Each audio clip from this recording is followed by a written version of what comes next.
और ये रेडियो दूसरा मैं हूँ आपके साथ पारिजात।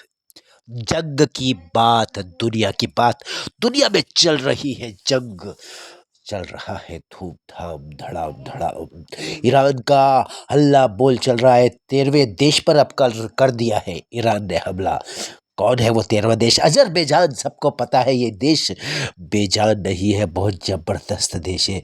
जो गुस्से में आ गया है वहाँ के राष्ट्रपति ने, प्रधानमंत्री ने और उनकी पूरी पार्लियामेंट ने मिलकर के अपनी सेना को सतर्क कर दिया और कहा है कि हमें हमले के लिए तैयार हो जाना चाहिए।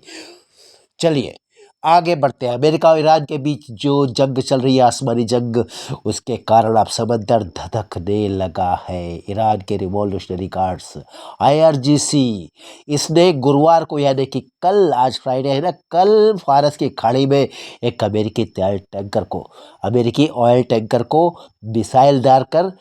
मिसाइल मारकर ढेर कर दिया, तबाह कर दिया, डिस्ट्रॉय कर दिया। इस घटना को अमेरिका ने बुधवार को यानी आज से 2 दिन पहले श्रीलंका के गोल के पास उसके युद्धपोत डेना को टारपीडो मारकर डुबा दिया था। ये इसका जवाब ईरान ने दिया। ईरान का जहाज तेल वाला अमेरिका ने धड़ाम धड़ाम कर दिया, तो उन्होंने भी धूम धड़ाम करके अमेरिका के ऑयल टैंकर को नेस्त नाबूद कर दिया। ईरानी युद्धपोत भारत में युद्धाभ्यास मिलन से लौट रहा था। अमेरिकी हमले में 87 नौसैनिकों की भी जान चली गई है, जबकि 32 दूसरे नौसैनिक घायल अवस्था में है, हॉस्पिटल में। इन नौसैनिकों की टोटल नौसैनिक 87 जैसा बताया जा रहा, मारे गए होंगे ज़्यादा, जख्मी 32 बताए जा रहे हैं, जबकि घायल हुए होंगे ज़्यादा। श्रीलंका के समुद्री क्षेत्र में ईरानी नौसेना के एक और जहाज़ बुशहर ने मदद मांगी है। किससे मदद मांगी है? श्रीलंका से मदद मांगी ईरानी जहाज़ ने, ईरानी नौसेना के जहाज़ ने, जो कि खड़ा है श्रीलंका के समुद्री क्षेत्र में, यानी कि श्रीलंकाई वाटर में। बुशहर रसद आपूर्ति करने वाला जहाज़ है, जो कि रसद लेकर जाता है। इधर दूसरी तरफ ईरान का खाड़ी क्षेत्र में हल्ला बोल लगातार चल रहा है। ईरान ने गुरुवार को यानी कल 13वें देश अज़रबैजान पर भी मिसाइल अटैक किया, जिसका कोई ज़रूरत नहीं थी, दुश्मन नहीं बढ़ाना चाहिए। अब आप दूसरे इज़राइल बन गए हो खाड़ी देशों में, खाड़ी क्षेत्र में। इज़राइल अभी तक अपने सारे पड़ोसियों को मारा करता था, धूम धड़ाम करता था, सबकी ऐसी तैसी करता था, सब पर हमला करता था। अब वो तो नहीं कर रहा, वो तो अभी 1 2 3 4 कोई पीट रहा है। आपने अकेले ही 9 देशों से पंगा ले लिया, 9 देशों पर हमला कर दिया। कहाँ की समझदारी है?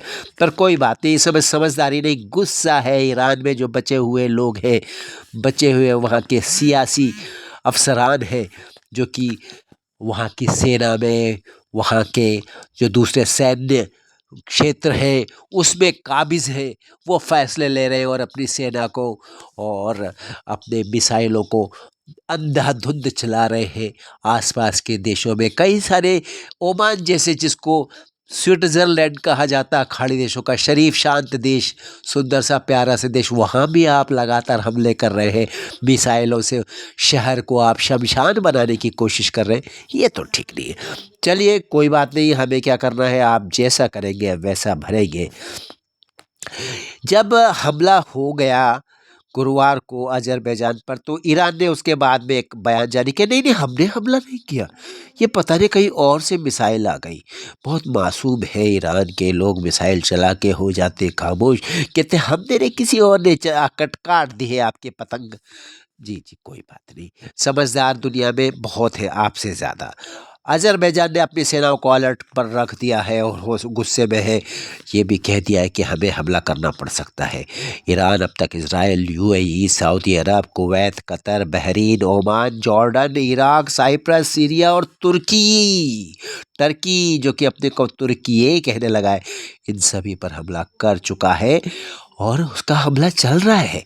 ऐसा नहीं है कि बस हो गया है, तो हमले की खबर, जंग की खबर बड़े दुख के साथ में हम आप तक पहुंचाएंगे, क्योंकि देखिए दुनिया में कहीं भी कोई भी इंसान मरे, कहीं भी कहीं कोई आग लगे, कहीं कोई नुकसान हो, तो इंसानियत को नुकसान होता है। इस तरीके से हम जंग का विरोध करते हैं, सारे हमलों का विरोध करते हैं। हम चाहते हैं रेडियो हिंदुस्तान पर हम अपने अपने सभी सुनने वालों से कहेंगे कि साथ दीजिए सच्चाई का, विरोध कीजिए बुराई का, लेकिन कोशिश कीजिए माहौल न बने जंग का। शांति सर्वोपरि। चलता हूँ, फिर मिलूंगा आपसे रेडियो हिंदुस्तान पर। करते रहिए काम, सुनते रहिए रेडियो हिंदुस्तान, बोलते रहिए जय श्री राम। पानी बचाइए, सबको सिखाइए, पेड़ लगाइए, सबको सिखाइए, क्योंकि बहुत आवश्यक है ये। जय राम जी की जय। श्री कृष्ण, जय श्री राम, जय माँ भवानी, हर हर महादेव, वंदे मातरम।